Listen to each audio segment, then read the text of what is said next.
It is American. A sha haka abu ya faru. Allah ba haka ya faru. To ni dai gaskiya harkar nan ina son ta. Gaskiya dan har zuciya tana ni ba ni shawarar yanda kai a da ka koma pro big boy guy son. Ni ma dan koma dan dan style nan dan rika yawo da in matan nan. Ba dai kawai kana so ka zama dan malians ba. Guy Jamson ko. Wheezy man. Abinda zaka ka gane zaka tara kuɗi ka je gona. Ka sai da duka shanu. Ka so kuɗi ka shiga kasuwa. Ka shiga boti ko nawa aka gaya ma kuɗi kawai ka zare ka bayar ka siya.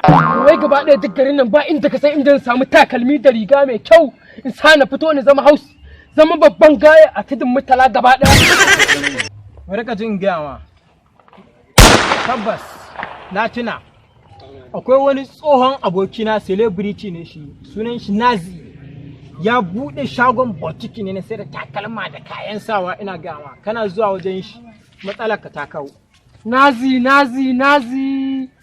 Ba lalle ka san shi ba, amma bari zan raka ka. Ya kwanta min. Bari in raka ka wajen shi. In na raka ka in dai boutique ne ba ka da matsala. A wajen ina yake? A wajen ina yake? A kwanan service yake, daidai wajen shagon Bara'u mai caji. Wajen studio din a Lagos.